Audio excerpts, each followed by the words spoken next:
नमस्कार, हमारा नाम निखिल है और आप जनता बोध देख रहे हैं। जैसा कि आप जानते हैं, कल लोकसभा में वक्फ संशोधन विधेयक 2025 पारित हो गया।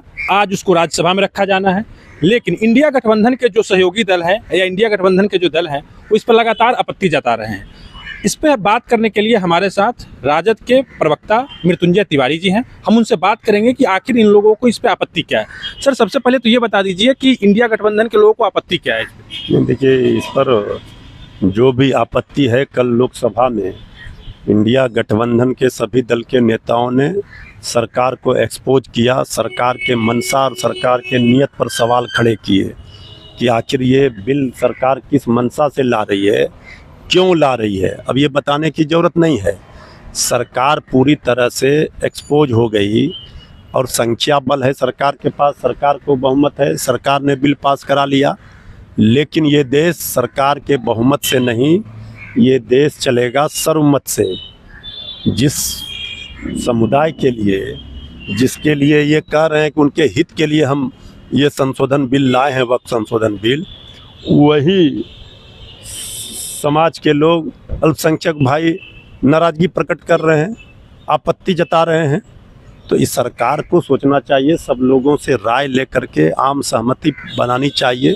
ये तो हिटलर शाही, तानाशाही रवैया सरकार संविधान को ताक पर रख कर, रौंद कर मनमानी कर रही है। ये संख्या बल से सब दिन सरकार नहीं चलती है, सरकारें आती रहती हैं, जाती रहती हैं। सरकार को जो मुखिया हैं आदरणीय प्रधानमंत्री जी, उनको सर्वसम्मत राय बनानी चाहिए इस तरह के बिल पर।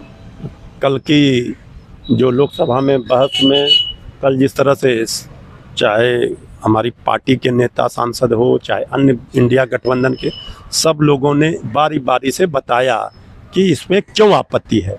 आज राज्यसभा में पेश होना है, लेकिन सबसे बड़ा सवाल, जो जेडीयू, जो बीजेपी के सहयोगी दल हैं, वो सारे अपने को सेकुलरिज्म बताते हैं, सेकुलरिज्म का चोला ओढ़कर घूम रहे थे।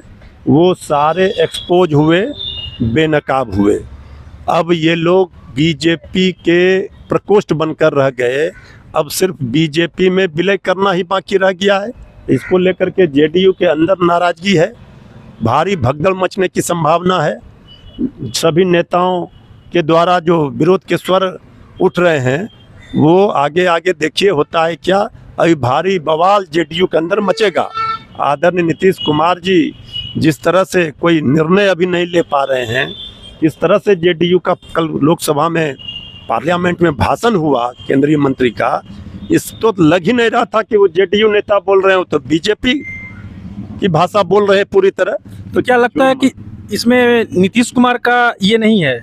भाई अब क्या है, लेकिन नीतीश कुमार जी अब कोई फैक्टर नहीं रहे, वो ना कोई पार्टी उनकी रही। अब जेडीयू का मतलब है बीजेपीयू, अब बीजेपी में विलय होना। आप सुन रहे थे मृत्युंजय तिवारी को, जो आरजेडी के प्रवक्ता हैं। उन्होंने जेडीयू को लेकर, इंडिया गठबंधन के अन्य सहयोगियों को लेकर जो बात कही कि सरकार हमेशा बहुमत से नहीं सर्वमत से चलती है, लेकिन सर्वमत के बावजूद, सारी आपत्तियों के बावजूद लोकसभा में ये बिल पास हो चुका है। आज इसको राज्यसभा में टेबल किया जाना है।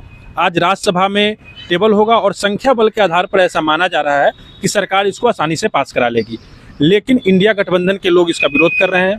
अब ये चुनाव में, क्योंकि बड़ा चुनाव बिहार में विधानसभा का चुनाव होना है अक्टूबर नवंबर में, अब ये चुनाव में मुद्दा बनता है कि नहीं, इसको देखने वाली बात होगी। सरकार को इससे क्या फ़ायदा होगा, इससे ये भी देखने वाली बात होगी। विपक्ष इसको कितना मुद्दा बना पाती है, ये भी देखने वाली बात होगी।